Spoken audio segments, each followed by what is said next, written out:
everyone, very good evening. Welcome back to my channel Raj the Voice of Soul, and it's a comeback for me also.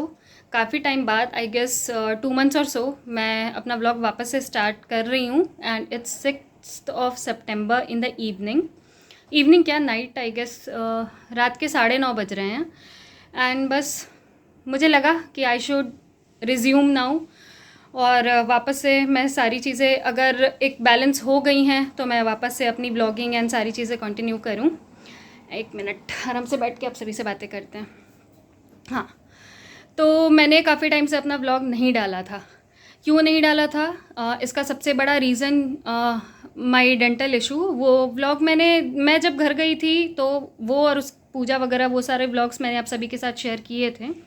तो वो जो dental issue था वो completely उस वक्त resolve नहीं हो पाया था। देयर वर सम रीज़न्स, तो वो रिजॉल्व नहीं हो पाया था जिसकी वजह से मुझे बोलने में या बहुत ज़्यादा प्रेशराइज होने पे मुझे प्रॉब्लम हो रही थी। So that was the prime reason. And दूसरी चीज़, मेरे एकेडमिक्स आई गेस मेरे जो भी पढ़ाई से रिलेटेड टेस्ट वाइवा एंड बाकी चीज़ें कुछ इवेंट्स या जो भी चीज़ें हो रही थी कॉलेज में, उसकी वजह से मैं टाइम मैनेज नहीं कर पा रही थी।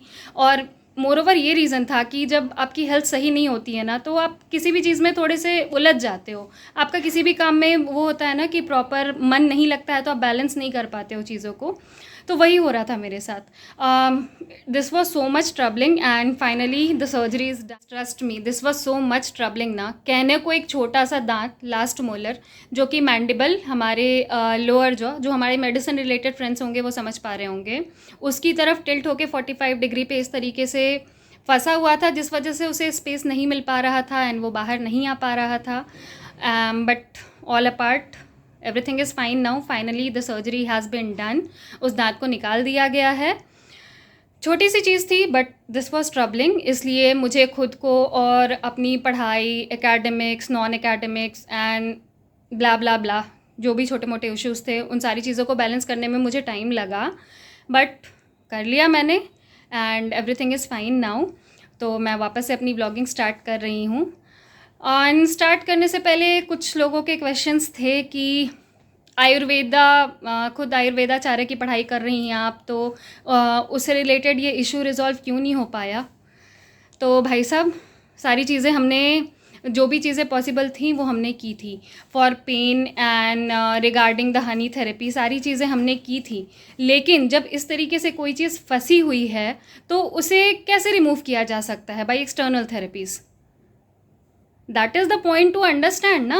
अब आप यहाँ पे कंपेयर करें कि allopathic medicine and Ayurvedic medicine की आप खुद पढ़ रही हैं तो आप ठीक क्यों नहीं कर पाई? तो भैया, इंसान खुद का इलाज खुद से नहीं कर सकता है। I also needed a proper doctor. मेरे पेरेंट्स ने कंसल्ट किया। छोटा सा इशू था लेकिन परेशानी भरा था, तो दैट हैज़ बिन रिजॉल्व। और यहाँ पे मैं आप सभी से ये बोलूँगी कि देखिए, हर पैथी की अपनी इंपॉर्टेंस है, चाहे वो आयुर्वेदा हो या होम्योपैथी हो या एलोपैथी हो। सारे मेडिसिन, सारी स्ट्रीम्स की अपनी इंपॉर्टेंस है। When I am Ayurveda professional and मेरा चैनल जो है वो आयुर्वेदा ओरिएंटेड है, तो डेफिनेटली मैं आपको आयुर्वेदा के इम्पोर्टेंस बताऊंगी। मैं आपको ये जताऊंगी कि आयुर्वेदा भी किसी से कम नहीं है, लेकिन मैं यहाँ पे किसी दूसरे पैथी से कंपेयर करके उसकी बुराई बिल्कुल भी नहीं करूँगी, ना ही आपको करना चाहिए। हर पैथी एंड हर डिपार्टमेंट की अपनी जगह, अपनी इम्पोर्टेंस होती है। सो आई होप कि टाइम एंड सिचुएशन के साथ आप सब भी ये सारी चीज़ें समझते जाएंगे एंड मुझसे जितना हो सकेगा मैं अब आई प्रॉमिस कि डेली अब आप सभी के साथ शेयर करती जाऊंगी। So this was the main thing कि इतना टाइम लगा मुझे। And also there was one more issue क्या था वो मैं कल सुबह आप सभी के साथ शेयर करूंगी। अभी काफ़ी ज़्यादा टाइम हो गया है, बट व्लॉग स्टार्ट कर दिया है तो मैं जो मेरा एक थीम है मेरे चैनल का, टिप ऑफ द डे, वो मैं आप सभी को बता दे रही हूँ। तो 2 इम्पॉर्टेंट मेडिकेशंस, योगराज गुग्गुलू और शल्लकी, ये आज के टिप ऑफ द डे में मैं आप सभी के साथ शेयर करने जा रही हूँ कि वो है क्या चीज़, कैसे यूज़ किया जाता है, उसकी क्या इम्पोर्टेंस है एंड उसके indications and Contra indications, and more over in दोनों हर्ब्स ने मेरी लाइफ में कैसे हेल्प की है, मोस्ट इम्पॉर्टेंटली वो मैं आप सभी के साथ शेयर करूँगी। तो चलिए, अभी काफ़ी ज़्यादा टाइम हो गया है and also I need to complete my some notes and assignments, तो अभी जा रही हूँ मैं वो करने और मिलती हूँ आप सभी से कल सुबह। Good night. Good morning everyone. So ये देखिए, ये मेरे कॉलेज के बैकयार्ड का नज़ारा है। ये जगह ना पूरी सूखी एकदम बंजर थी, लेकिन अभी बारिश के पानी के कारण कैसे भर सा गया है, एकदम जैसे नदी बह रही हो।